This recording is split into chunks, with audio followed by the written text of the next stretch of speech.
Bienvenue dans ce nouveau numéro d'Entretien avec un trader. Nous avons le plaisir aujourd'hui de recevoir Thomas, également connu sous le nom du Globe Trader sur YouTube. Connu pour son concept original de voyager dans un camion aménagé tout en partageant ses aventures de trading, il a su captiver son public avec ses récits de road trip et ses analyses du marché. Toujours transparent sur son évolution et ses résultats, il a su gagner la confiance de sa communauté en partageant ses hauts, mais aussi ses bas en temps réel.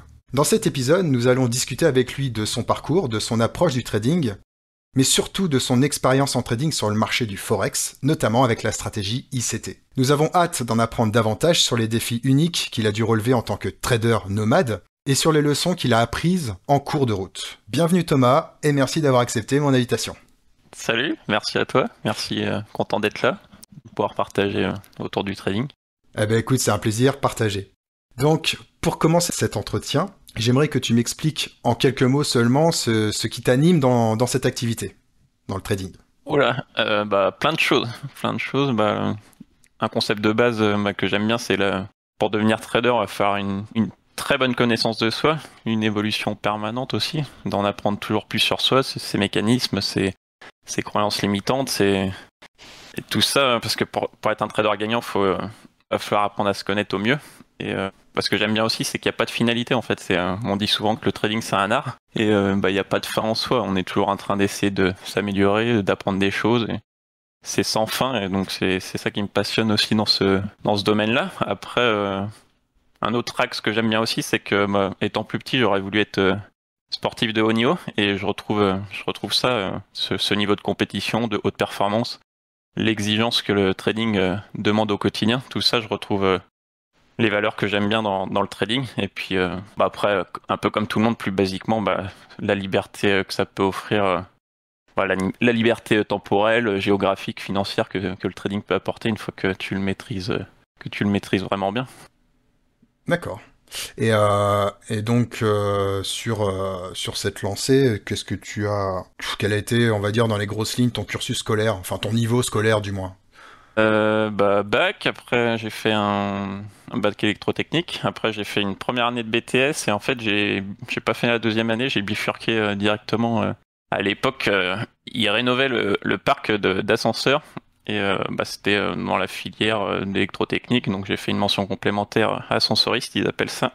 Et après, ça a été mon métier pendant 10 ans, dépanner les ascenseurs. Et puis, quand tu restais bloqué dans un ascenseur, c'est moi que tu voyais arriver, Ah ouais. et qui venait te sauver, quoi. Mais je pense qu'on doit être à peu près de la même génération parce que moi j'ai fait un bac électronique Ok. c'était exactement les profs en tout cas nous disaient les gars, vous voulez avoir du boulot, vous voulez bien gagner votre vie, il y a les ascenseurs.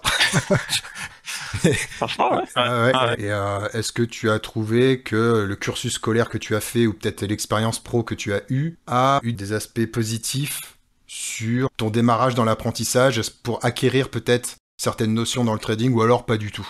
Le métier en lui-même, non. Enfin, j'en vois pas spécialement. Après, comme je te disais juste avant, je vois plus de liens avec le sport. Au niveau Ouais. mental, au niveau de la compétition, au niveau de même l'hygiène de vie que ça demande. Et il y a le sport, et puis même la vie en général, parce que j'aborde les marchés un peu de la même manière que les leçons Dans de la vie vie. qu'on peut apprendre au fur et à mesure. Je pense que c'est un accéléré de ce qu'on peut apprendre dans la vie quand tu fais du trading. Tu nous as dit que en parallèle de ton activité, donc tu as découvert le trading. Ça fait à peu près combien d'années là, depuis aujourd'hui que tu es tombé dedans? Et j'arrive sur ma 12e année, là. J'ai commencé en 2011, je crois, à peu près. Je suis rentré par la porte des options binaires. C'était à la mode à cette époque-là. Donc, ouais, options binaires, mais très vite, en quelques semaines, bifurqué sur le Forex. Et depuis ce temps-là, je suis resté uniquement sur Forex. J'avais regardé à une époque un peu les actions, mais ça m'a jamais plus parlé que ça, donc je suis resté sur le Forex. D'accord. Et du coup, c'est CFD, hein, si je dis pas de bêtises. Donc, tu es sur le marché des CFD. Ouais. Tu étais sur, Ouais. on va dire, quand tu as quand tu étais dans les options binaires, est-ce que, par quel moyen, en fait, tu as compris que c'était pas la bonne porte, la bonne voie, et qu'il fallait, que le trading, c'était beaucoup plus c'était beaucoup plus que simplement cliquer sur un bouton haut ou un bouton bas. Ouais. C'était vraiment, C'est que factuellement, quand tu réfléchis à comment est structurée l'option binaire, t'as aucune chance de t'en sortir. Donc, ouais, tu bifurques que vite. Déjà que le Forex, c'est pas évident, mais alors les options binaires, je pense, impossible de réussir. En tout cas, tu peux réussir sur un coup, un peu comme au casino, en fait. Tu as donc Forex, plutôt, tu as directement été sur du swing trading, ou tu as commencé, parce qu'il y a beaucoup qui commencent finalement par ce qu'il ne faudrait pas faire. Ils commencent tout de suite par le très court terme, pour se dire ensuite, bah non, en fait, c'est la rentabilité est plus sur le long terme finalement, et ou alors toi, est-ce que tu as directement, tu es tombé directement dans la voie du trader Bah moi, ça a été, c'est classique. Plus les années passent, plus je réduis mon horizon de temps de trading en fait. Même jusqu'à cet été, j'étais sur du M15. Et là, ces dernières semaines, moi, j'étais sur du M5. Et là, je commence à passer sur M1, voire entrer en 10 secondes, tu vois. Donc, avec les années et le temps, après, c'est mon parcours à moi. Après, je pense qu'il y en a qui commencent direct par le court terme. Je sais pas si c'est, je sais pas si c'est un mauvais choix ou pas. Je pense qu'il y a deux aspects. Il y a quel actif tu travailles. Si tu travailles le forex ou les actions, je pense que il faut commencer par le moyen long terme. Mais si tu attaques le marché des futurs, tu as tout de suite une optique un peu plus day trading, quoi. Ok, je connais pas du tout les futurs, donc le tout c'est d'avoir une stratégie de base, parce que c'est sûr que sur le très court terme, tu peux très vite prendre tout et n'importe quoi. Après, si tu es structuré, que tu sais ce que tu cherches et ce que tu dois faire, potentiellement le très court terme peut te faire emmagasiner de l'expérience plus rapidement potentiellement, mais je pense qu'il faut faire les choses dans le bon ordre et dans le bon sens. Mais... Avant de réamorcer un peu la partie trading pure, on va parler un petit peu de l'expérience que tu as eue il y a quelques années, parce que c'était pas hier non plus, hein, c'était il y a 3-4 ans, hein, si je me trompe pas, où tu as créé une chaîne YouTube. Tu avais un concept bien particulier.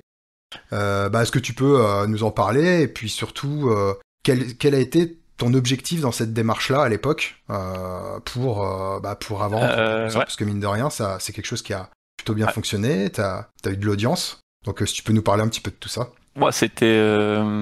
j'ai fait un revirement, un changement de vie de A à Z. En fait, j'avais quitté mon boulot, la région parisienne, et j'étais parti vivre en camion. Pour plusieurs raisons. Déjà pour essayer d'expérimenter de vivre du trading. Bon, ça l'a pas fait parce que j'étais encore un peu jeune et c'était un peu trop juste. Mais après, c'était aussi pour se découvrir, pour en apprendre sur soi. Tu vois, de partir seul à l'aventure. C'était une bonne expérience en fait. Et pour ça, j'avais créé une chaîne YouTube pour partager, pour suivre l'évolution. Et ça m'a permis aussi de toucher une audience et de pouvoir rencontrer. Je me déplaçais, j'ai fait toutes les régions de France, une grande partie des villes. Et du coup, d'un point A à point B, je rencontrais des gens, je me faisais inviter, on mangeait, on buvait un coup. Et c'était une belle aventure partagée autour de ça. Et puis ça m'a permis de côtoyer pas mal de monde, de rencontrer pas mal de personnes. Et puis, moi, j'avais une autre mission, c'est d'essayer de ramener un peu de vérité dans le domaine du trading, de ce que ça prend vraiment de devenir trader, comparativement à ce qu'on peut trouver sur YouTube, où le métier est un peu dénaturé par des gens qui en font pas spécialement ou qui sont juste des marketeurs en fait. Donc, mais surtout à l'époque où tu as fait cette initiative, on était là, les vérités commencent à sortir, mais on était dans une époque où on savait pas encore tout. On était un peu naïf. Les brokers, etc. C'était un peu une époque c'était les débuts, et effectivement d'avoir un peu de fraîcheur. Qui nous disait finalement la vérité sur ce qu'est réellement le trading, ça faisait du bien. Et puis maintenant c'est tellement gros, tout le monde le voit. Vu que tout le monde est multimillionnaire, via Dubaï et roule en Lamborghini. Bon, c'est un peu too much, je pense que les gens commencent à s'en rendre compte. Ceux qui tombent dedans, ils méritent. Je peux pas mon avis. Maintenant, on peut avoir un peu accès à l'information. Ouais. T'as fait ça pendant combien de temps à peu près, voyager camion 3-4 ans. 3-4 ans tout seul. Après, j'ai rencontré ma copine. On a continué 1 ou 2 ans. Et puis, là, on est plus... comment dire, on alterne entre... maintenant, je suis plus en camping. Je suis plus en camion, je suis en camping-car. Donc, on alterne entre... on a acheté un petit chalet et puis un petit pied-à-terre proche de la famille. Et on fait moite-moite au niveau de l'année en camping-car et dans le chalet, en fait. Tout le monde y trouve son compte. Pour de temps en temps bénéficier d'une connexion internet fibrée. Et puis... Un peu d'électricité à la volonté, ouais. Pour recharger son PC. Ouais, c'est ça. Et après, je te repars pour une semaine. Ouais.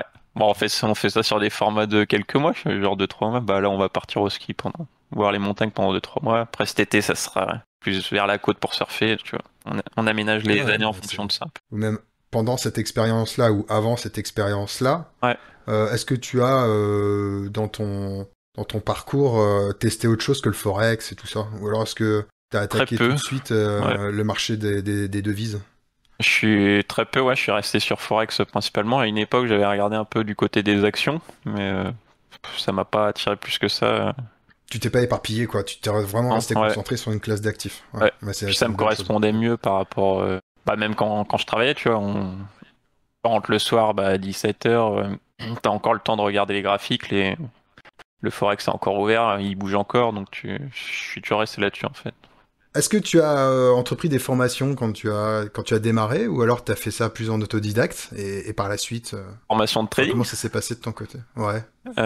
Non, j'en ai jamais payé. J'en ai jamais payé. En vrai, j'ai jamais vraiment eu confiance en ceux qui proposaient ce genre de service au niveau crédibilité. Ouais. Donc non, donc j'ai consommé beaucoup de gratuits.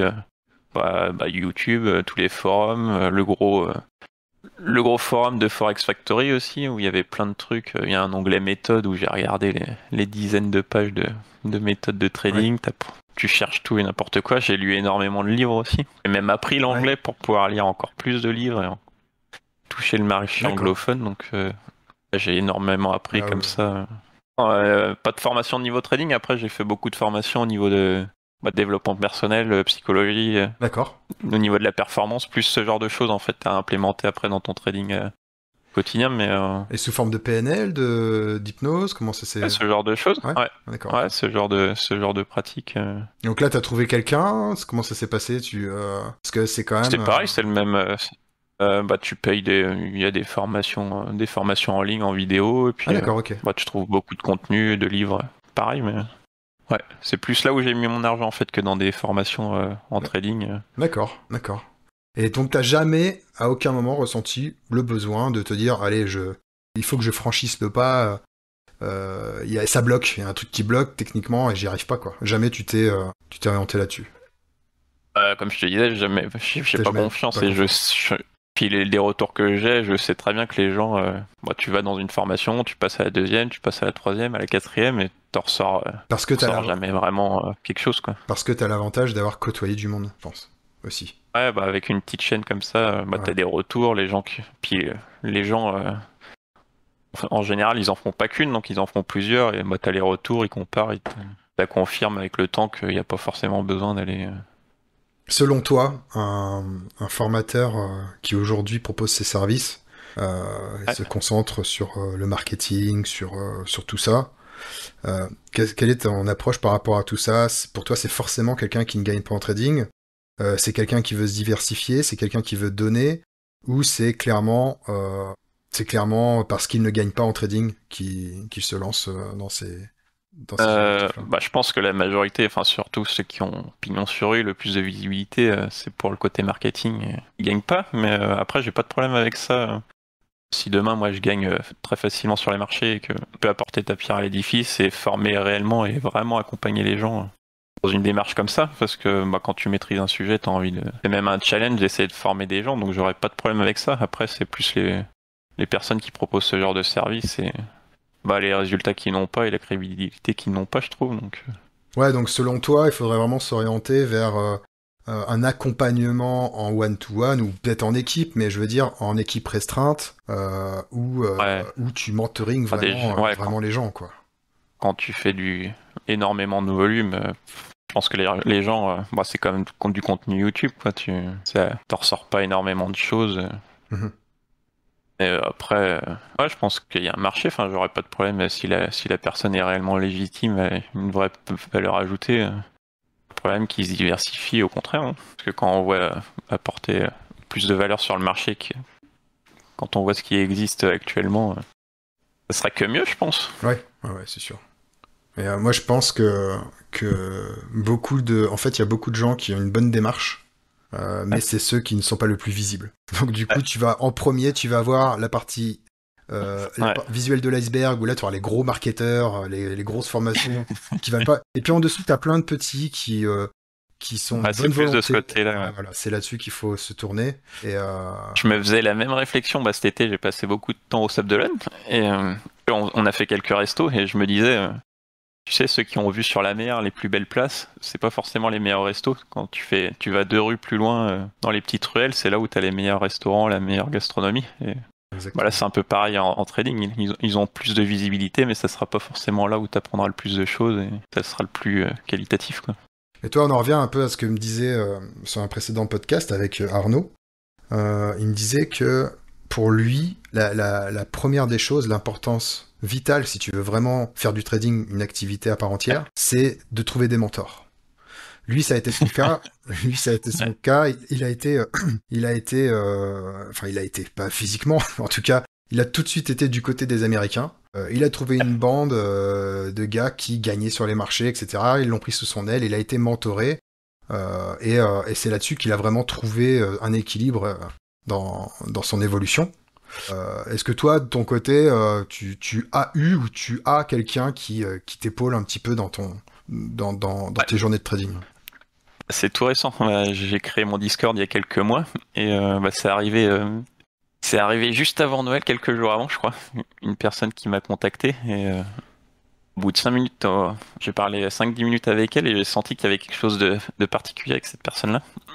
Et en fait, il s'avère que c'est une personne qui fait ça depuis 30 ans, qui est dans le métier, qui connaît dans le métier depuis du coup 30 ans, qui a des perfs incroyables, des trucs qu'on n'imagine même pas en fait, parce que on regarde sur YouTube, mais là on parle de l'élite de ce qui peut se faire, je pense, dans ce domaine-là. Et j'ai la chance qu'il m'accompagne depuis quelques mois. Et c'est une chance incroyable, mais c'est aussi ça fait bizarre parce que du coup ça remet à zéro toutes tes croyances en fait. D'accord. Tout ce que tu pouvais penser. Tout ce que t'emmagasines en 11 ans.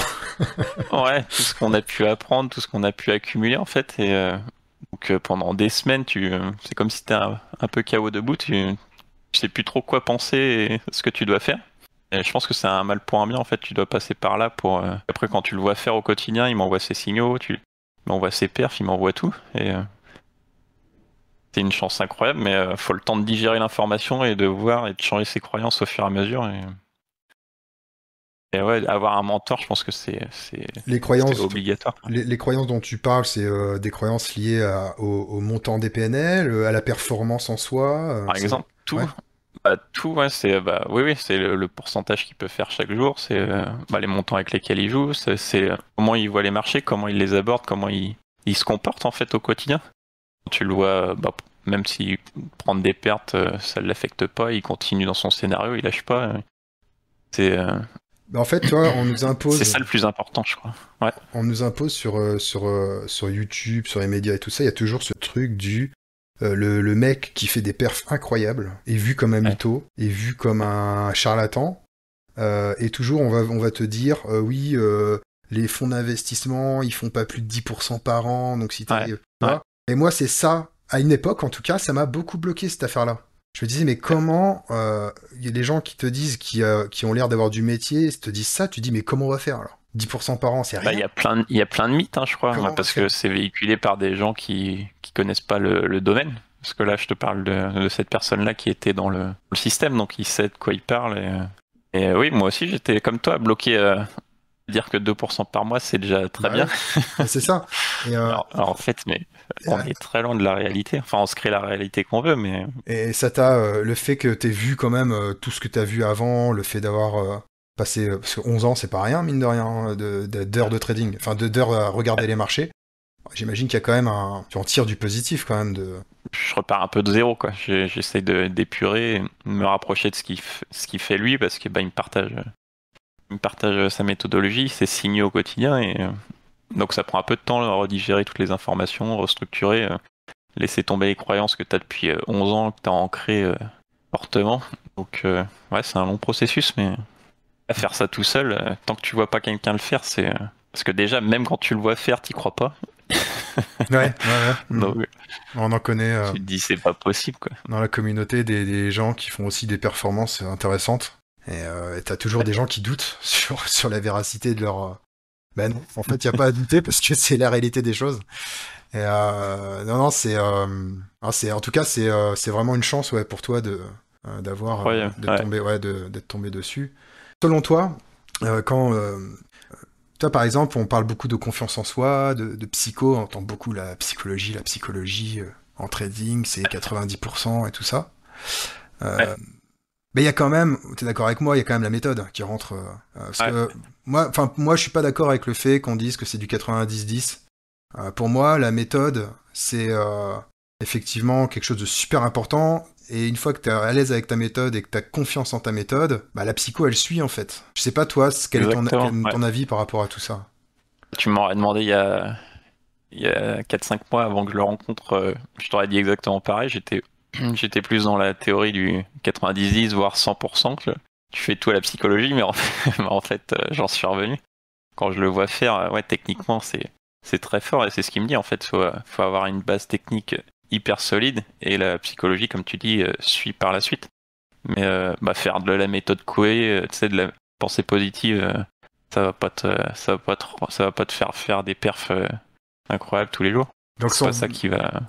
Donc si on voulait un bon setup, en fait, il faudrait se concentrer vraiment tête baissée sur la technique, avoir une bonne technique, et après travailler sa psycho. Ce serait la bonne, pour toi, ce serait ça le bon... Stratégie et psychologie, c'est étroitement lié parce que pendant des années, j'avais une méthodologie, j'essayais de forcer le marché, tu vois. Et je pense que la stratégie, ça doit être comme la psychologie, elle doit être adaptable au marché, elle doit être flexible. Pas l'inverse en fait. Tu t'adaptes au marché et non pas tu t'essayes d'adapter le marché à toi. Ouais. Donc c'est un équilibre à trouver, mais ouais, techniquement la stratégie, ouais, faut que ça passe en un, je pense. Par contre, il y a aussi, alors ça c'est une autre info intéressante que j'ai tirée de Trader Tom, c'est que on passe, comment dire, la psycho a quand même une partie très importante dans le trading, mais on ne la travaille pas. Donc dans le sens où toi tu sais très bien ce que c'est que de travailler sa psychologie, mais t'as des gens qui savent pertinemment que la psycho prend une place énorme dans le cursus d'évolution dans le trading, mais qui ne font rien. Tu sais, qui ne font rien pour améliorer cette partie-là. J'entends PNL ou autre. Après, ça dépend. Truc tout simple, cohérence cardiaque, toi, respirer, apprendre à Ouais, respirer pour ouais. gérer son stress et tout ça. Et en fait, on travaille pas assez là-dessus, je pense. Mais ça, c'est quelque chose qui, selon moi, et je pense selon beaucoup de monde, doit venir après. Après un bel apprentissage sur la technique. Ouais, ouais. Bah oui, sinon tu te retrouves des années après, tu regardes en arrière et t'as pas progressé en T'as pas fait. avancé. Ouais, c'est ça. C'est le problème. Mais même au-delà de ça, là tu vois, depuis ce début d'année, j'ai pris un coach en fait, et c'est quelque chose qui existe très peu ou pas en fait. Et on est dans un domaine ultra concurrentiel. N'importe quel sportif de haut niveau a un coach, et nous dans le trading, on pense que tout seul dans son bureau, dans sa chambre, on va pouvoir battre les meilleurs ordis, les meilleurs cerveaux du monde tranquillement de chez soi comme ça, sans faire d'efforts. Je pense que même du coup psychologie, coaching, ça peut aller aussi avec parce que Mhm. pour être plus factuel, voir ce qui bloque, les grosses croyances limitantes qu'on a, les biais qu'on a, l'auto-sabotage, tout ça, ça rentre en ligne de compte quand il s'agit de gagner, quoi. Autosabotage, entre guillemets, le tilt.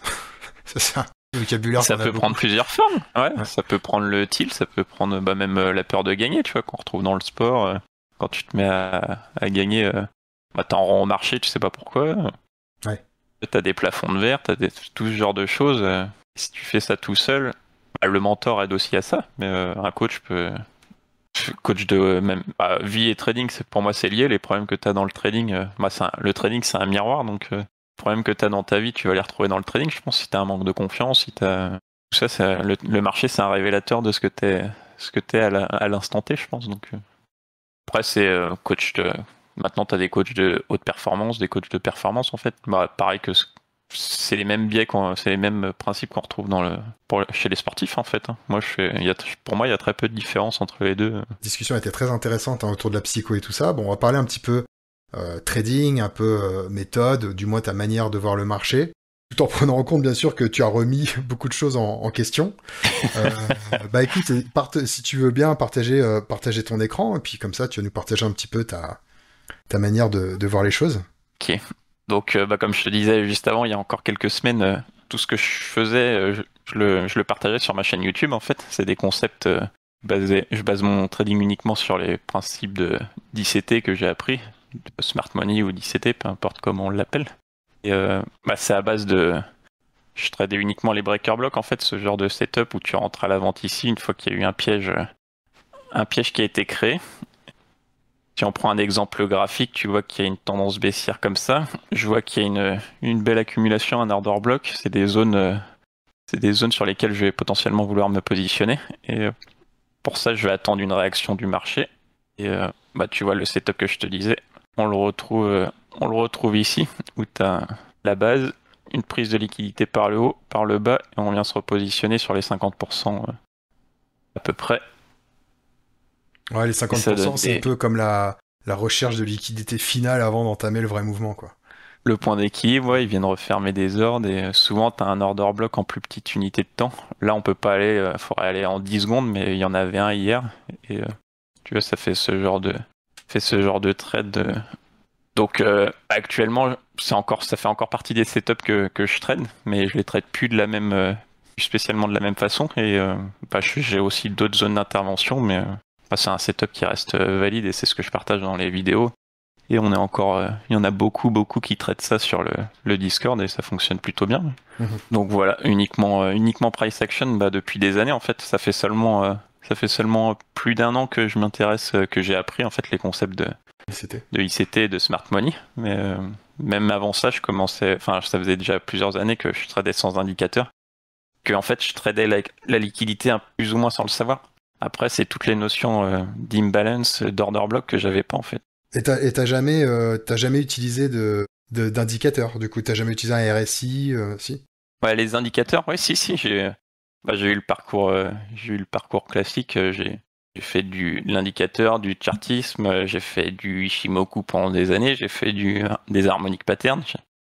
En fouillant tout, t'essayes tout, et en fait, avec les années, t'es pur et t'arrives au price action, en fait, sans rien, sans juste le prix se suffit à lui-même, parce que pour moi, les indicateurs, c'est soit dérivé du prix, soit un dérivé du temps, et si t'arrives à comprendre et à lire plus ou moins les deux, pour moi, t'as pas spécialement besoin d'indicateurs. Et puis on retrouve, à force de lire, par exemple, je parle des divergences, quand tu es habitué à les voir et à lire le graphique et d'avoir les indicateurs, tu enlèves ton indicateur, tu la vois, la divergence. Tu la vois, la divergence, c'est ni plus ni moins qu'une répétition d'un mouvement toujours plus bas, mais qui a été effectué... Sans momentum, Voilà, qui a été fait plusieurs fois d'affilée. Et en fait, c'est une stabilisation du prix, et ça te donne peut-être un point de départ pour un rush dans l'autre sens. C'est ça, ouais. C'est comme on disait, ICT le dit aussi, c'est time and price. Donc, c'est le temps et le prix. Tu as uniquement ces deux variables à maîtriser, en fait. Et, donc, ouais, les divergences, tu peux les voir à l'œil nu et tu sais que potentiellement, là, le RSI ferait une divergence, mais t'en as pas spécialement besoin avec la pratique et le temps, en fait. Le fait d'avoir trouvé ton mentor, ça va être plutôt sur le côté, donc comme tu l'as dit, biais, etc. Et du coup, tu as aussi réduit ton unité de temps depuis, c'est ça? J'ai réduit mon unité de temps. J'ai réduit le nombre de paires que je surveillais, parce que en fait, j'avais besoin de beaucoup de paires pour voir ce genre de setup, en fait, parce qu'il n'y en avait pas énormément au cours de la journée. Mais du coup, focaliser sur quelques paires, parce que quand t'es en 1 minute, t'en vois suffisamment dans la journée, en fait. Donc, principalement. Puis, il y a quand même des notions qu'il m'a partagées que je connaissais pas et que on trouve pas spécialement sur YouTube, quoi. Ouais, c'est ça, des notions qui sont un petit peu plus d'un mec qui ça fait 30 ans qu'il est sur le marché, quoi. Voilà, ouais, exactement. Et tu vois, c'est horizon de temps très court, ça fait des stops un peu comme on peut trouver sur YouTube avec des stops à 2-3 pips en fait. Et tu vois, sur des journées classiques, t'as un range de 50, 100, 150, voire 200 pips quand il y a des journées avec des news. Donc quand t'as un stop à 2 pips, 2-3 pips, ça te permet de faire de la performance tous les jours en fait. Ouais. Alors sur des setups M15, Le delta est beaucoup plus petit. En fait, tu as un stop beaucoup plus large. Du coup, pour faire de la performance, tu as moins de signaux, tu as un stop plus large. Et... Tu prends des... sports. T'as une stratégie de profit ou t'as une stratégie de plutôt trailer ton stop loss? Comme avec tout dans le marché, rien ne fonctionne tout le temps. Et comme je te disais avant, il faut essayer de s'adapter au max. Donc, ouais, j'ai des zones de TP potentielles. Et... Mais il n'y a pas que ça, en fait. Tu peux avoir dans l'idée dans quelle zone le marché peut aller, mais il faut s'adapter à ce qu'il fait actuellement, en fait. Ça, tu vois, s'il arrive à deux pips de ton TP et qu'il repart en ligne droite vers ton stop, en fait, il faut toujours s'adapter. Il faut avoir des idées en tête, mais voir comment le marché réagit à l'instant T, comment il arrive dans la zone. Donc, ouais, des zones de TP, mais des zones aussi de trail stop, enfin, des zones de trail stop, voir un stop suiveur. Et c'est un mix entre les deux. C'est toujours un équilibre à trouver, mais... Au-delà de pour moi, l'entrée est plus simple que la gestion de position. Ouais. En plus, il n'y a pas de règle absolue. C'est ça. Donc, on peut toujours s'améliorer là-dessus et on n'aura jamais sortira jamais au point bas de temps en temps, peut-être. Mais donc, ouais, toujours un équilibre à trouver pour essayer de performer au mieux. Quoi, un mix des deux. Tu fais des clôtures partielles sur tes positions ou tu rentres et tu ressors avec la même quantité? J'en faisais, et quand je vois mon mentor faire, il en fait pas. Donc, j'en reviens peut-être un peu. Pourquoi alors? Parce que... Pourquoi, je veux dire, pourquoi le faire, quoi? Si ton mentor il le fait pas, tu dis ok, bon allez hop, on oublie de se compliquer la vie, on va rester sur des choses simples. Je rentre à 1, je sors à 1, point barre. Et tout ça, je pense que ça dépend vraiment de tes critères, de ta méthodologie, parce que lui, en fait, il a une méthode d'entrée qui lui permet de re-rentrer sur le marché très facilement. Donc même s'il sort un peu avant, il est capable de reprendre le move un peu plus haut et de re-rentrer en pleine position, en fait. Mais moi, ce que je faisais avant, j'avais très peu de setup, donc en fait, tu veux le tenir et toujours pareil, quand tu restes flexible, t'écoutes le marché, tu peux re-rentrer, en fait. Donc lui, ça le dérange pas de pas prendre le bas et de re-rentrer un peu plus tard, une fois qu'il y a eu un petit retrancement. Donc ouais, ça dépend vraiment de la méthodologie, tes critères d'entrée. Voilà où j'en suis aujourd'hui, quoi. Et donc toi, tes entrées, ça va être vraiment travailler sur une entrée chirurgicale, de manière à avoir un tout petit stop de 2-3 pips. Et si ton stop est exécuté, tu retentes du coup s'il y a un nouveau départ. Et donc tu ne mets pas, on va dire, tu laisses pas un peu d'air entre toi et ton stop. C'est vraiment tu tentes. C'est ce que j'apprends à faire. Ouais. En fait, ce qu'on peut retrouver dans les chaînes YouTube de SMC, en fait. Mais c'est un critère d'entrée bien spécifique. Et en fait, tu joues une vague et t'espères que cette vague de retracement s'imbrique dans une plus grande, en fait. Et ce qui te fait des risques-reward incroyables quand ça passe. Et ça peut passer assez régulièrement parce que tu rentres sur une phase de marché bien spécifique. Donc même si tu te mets à break-even très rapidement aussi, parce que si c'est des conditions de marché où en fait le marché doit vite réagir en fait. S'il réagit pas, c'est que t'es pas dans le bon mouvement et donc tu le reprends plus tard en fait. Ouais. Mais c'est ça qui est intéressant, c'est que tu restes super flexible, tu restes à l'écoute du marché et ça te permet de temps en temps, enfin même quotidiennement, de prendre de très jolis mouvements. Donc ouais, t'espères trouver la plus petite vague qui va s'imbriquer dans une plus grande en fait. Donc tu interviens sur des zones très précises et tu attends un signal sur cette zone-là en espérant que se convertisse. Tu vois, si tu rentres sur des M1, tu vas espérer jouer un setup 15 minutes qui est en M15, H1, ce genre de choses en fait. C'est ce qu'on retrouve dans les chaînes de YouTube de Smart Money. Non, c'est sûr. Mais toi, ça rejoint un petit peu le plan de travail d'un pote que je vais interviewer dans 2 semaines. Qui travaille lui sur le market profile, donc intraday, sur les marchés des futurs. Et lui en fait c'est ça, il va vraiment rentrer sur un point chirurgical, un point précis, un tout petit stop. Mais par contre il va laisser vivre le prix, il va laisser vivre le marché, il va pas mettre à break-even tout de suite. Et lui c'est TP ou break-even après, toi. C'est vraiment, il n'y a pas d'autres possibilités et ça lui fait faire des performances incroyables. Et du coup tout ça là, ça te fait passer combien de temps sur tes écrans par jour? Pas mal, même de plus en plus parce que en descendant en unité de temps, après ça dépend si t'as fait ta journée, à chacun de mettre son cursus là où il veut, mais ouais je passe pas mal d'heures derrière les écrans. Puis là surtout que j'ai du coup des nouveaux concepts à regarder et à apprendre, donc j'essaye d'emmagasiner au maximum et de capitaliser sur ce qui m'apprend, raccourcir le temps d'apprentissage quoi. Donc pas mal d'heures par jour. Ouais. De toute façon, quand on est en phase de développement, on est toujours, c'est un nombre d'heures incroyable, quoi. Ouais, pour que ça devienne Voilà, instinctif, mécanique. que ça devienne Ouais. ancré, ouais, conscient. Et si, toi, par rapport à tout ça, si tu pouvais revenir en arrière, si tu pouvais revenir il y a 11 ans, qu'est-ce que tu dirais du coup pour gagner du temps à ton toi d'avant, ton toi de l'option binaire? Euh, Se spécialiser déjà dans genre un setup, une condition de marché, et mais de le backtester à fond, le regarder tous les jours, regarder toutes les métriques, en quelle situation, pourquoi il arrive là, comment il se spécialiser en fait, parce que sinon tu passes d'une méthode à l'autre, d'un concept à l'autre, et les années passent, tu regardes en arrière et t'as très peu avancé, parce qu'en fait moi le vrai travail il commence une fois que t'as Ouais. une méthode gagnante. Et, beaucoup ont déjà échoué à trouver une méthode gagnante. Mais le vrai travail, il commence une fois que tu as la méthode parce que tu vas voir le décalage énorme entre ce que ta méthode te dit de faire et les résultats potentiels que tu pourras avoir et ce que tu fais réellement. C'est là que le travail commence parce que c'est là que tu vas devoir regarder et chercher du côté de tes croyances limitantes, de tes biais psychologiques, comme on parlait tout à l'heure de l'autosabotage, toutes ces choses-là qui Mhm. t'empêchent de performer en fait. Et ça prend, moi, autant de temps, voire plus que de chercher une méthode gagnante. Donc, c'est même pas la moitié du chemin d'arriver à trouver une méthode gagnante, en fait. Et là, quand ton mentor, lui, qui est dans le métier depuis longtemps, qui a son truc, qui gagne tous les jours, qui prend de l'argent au marché tous les jours, tout dans une...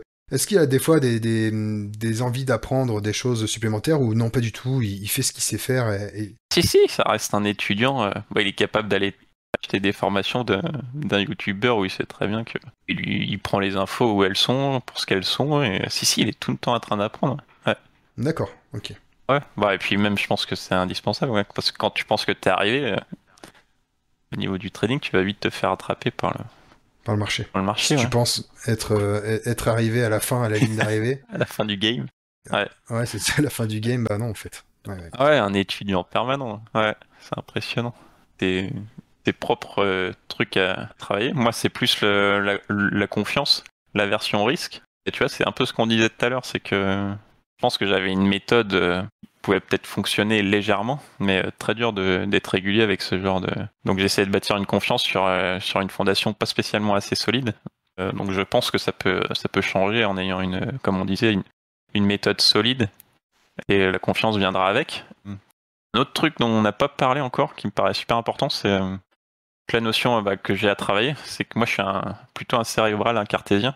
Saint Thomas, je crois ce que je vois, et je vois en parlant avec mon mentor, c'est qu'il a développé le côté instinctif en fait. On appelle ça, je crois, cerveau gauche, cerveau droit. Le cerveau gauche est Mhm. plutôt rationnel et le cerveau droit émotionnel, instinctif. Et trader un peu moins avec son cerveau gauche et peut-être un peu plus avec le cerveau droit, avec l'instinctif, avec les émotions. Donc peut-être trader un peu moins avec sa tête. C'est un livre que je lisais la semaine dernière. Trading with the gut, trader avec avec l'estomac, avec les tripes, tu vois, autre chose que la Instinct. tête. Ouais, l'instinct. On l'appelle Mhm. un peu comme on veut, mais là, je pense que j'ai ce penchant-là de trop mentaliser le trading. Et, Et pour toi, il faudrait laisser peut-être... bon, bien sûr, il faut une expérience dans les marchés pour arriver à cette étape-là, mais vraiment laisser parler son instinct, en plus, bien sûr, du reste, pour te dire, ouais. non, ici, C'est dur à ouais, faire hein, parce ouais, que ouais. C'est la barrière entre l'instinct et l'ego, suivre ce que te dit ton ventre, quoi. elle est Mhm. dure. Ouais, mais est-ce que c'est pas ta tête qui se déguise et ton ego qui te dit prends ce trade-là plutôt que celui-là? La barrière est subtile à trouver, je pense. Mais ça se rapproche peut-être de ce qu'on appelle, tu sais, dans le sport le flow, quoi. Où tu trades un peu sans réfléchir, quoi.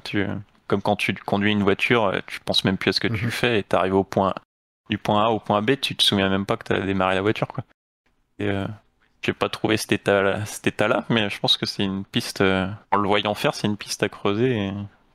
Même les plus grands, hein, tu sais, ils enseignent, tu lis leur autobiographie, ils enseignent la méthode aux gens, mais ils savent pas expliquer Ça a marché pour eux. pourquoi eux vont pas prendre ce trade alors que leurs élèves vont prendre ce trade et bah, ce trade était perdant. Et, Ouais, donc, c'est-à-dire qu'il va t'expliquer, il va te dire, ok, quand ça fait ça, tu rentres.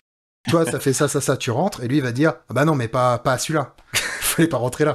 ah ouais, Ouais, c'est ça, Bah, c'est ce que je dis un peu trop cartésien, c'est que moi c'est pareil, j'ai petit A, le marché doit faire ça, petit B, le marché doit faire ça, petit C, et tu sais, tu suis ta checklist comme ça, mais il y a quelque chose de plus pour performer, pour vraiment faire partie de l'élite dans ce domaine, je pense. Ça peut pas s'apparenter que jusqu'à à suivre une checklist pour moi.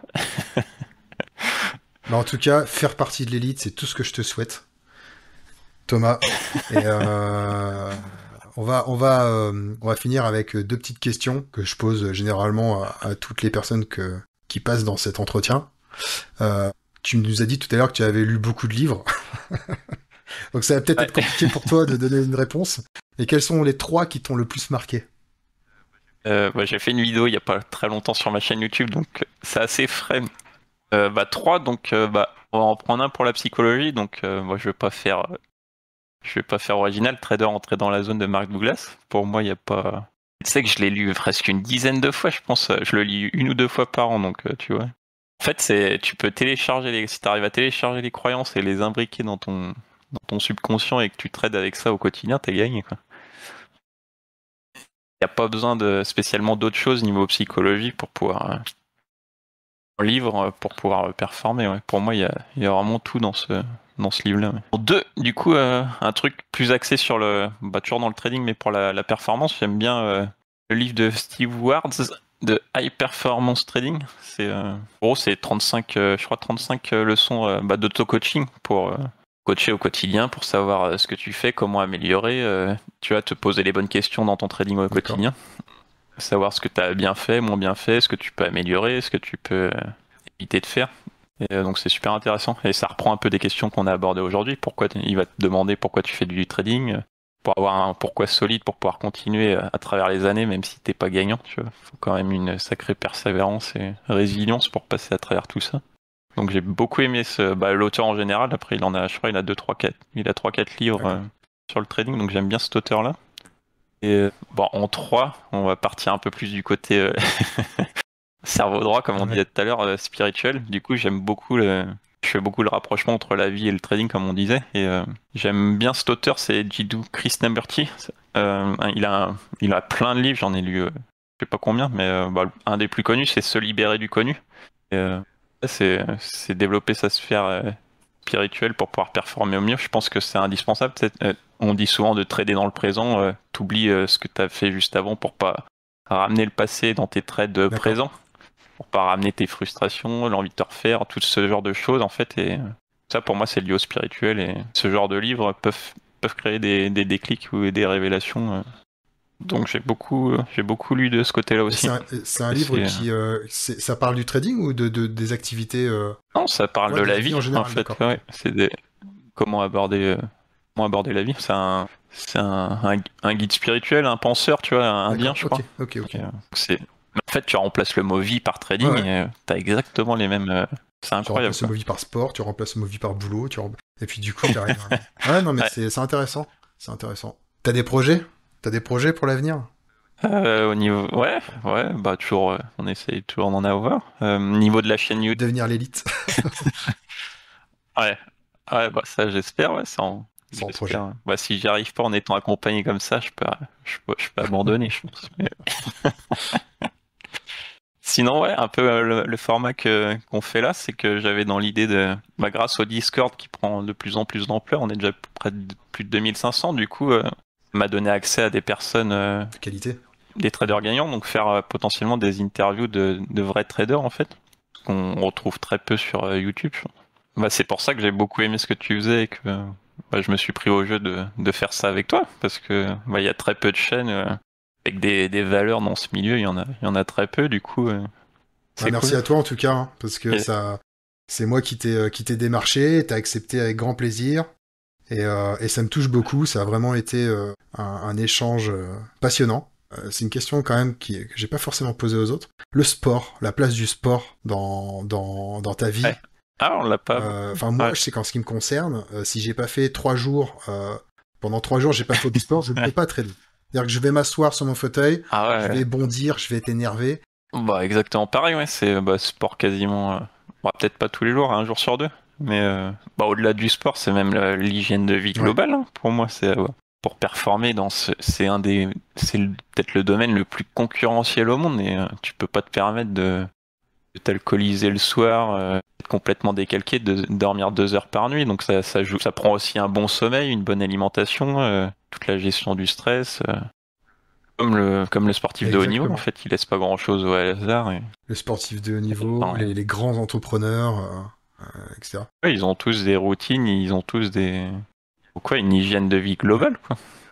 Que après, tu manges mal, tu dors mal, ça va jouer sur tes pensées, tes émotions, qui vont jouer sur tes actions, et tu vas prendre des mauvaises décisions, et un cercle vicieux. Donc.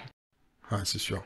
C'est super important d'avoir un cadre global. Mais ce que j'aime bien aussi dans ce trading, c'est l'exigence que ça demande au quotidien.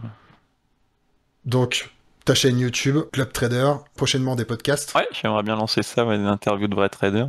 Essayer comme tu fais toi aussi, de ramener le vrai message dans ce domaine, dans ce milieu-là, ramener un peu de vérité dans ce que c'est le trading. Parce que tu regardes YouTube, il y a que des traders gagnants, ils passent tous des propres firmes en 3 jours, mais c'est pas ce que disent les chiffres des propres firmes, donc il y a il y a mensonge quelque part. Thomas, ça a été un vrai plaisir pour moi de m'entretenir avec toi. On peut retrouver toutes tes infos, bien sûr, dans la description, donc on va mettre le lien de ta chaîne YouTube. D'échanger sur le trading, on peut échanger pendant des heures, mais je pense qu'on a fait un bon condensé. Puis merci pour ce que tu fais, ce que tu apportes aussi dans ce milieu-là, et puis peut-être à une prochaine pour un épisode 2. Ouais, pourquoi pas, avec grand plaisir. Prochaine entrevue dans 2 semaines, donc tenez-vous informés, n'hésitez pas à vous abonner à la chaîne, et je vous dis à la prochaine. Ciao, ciao.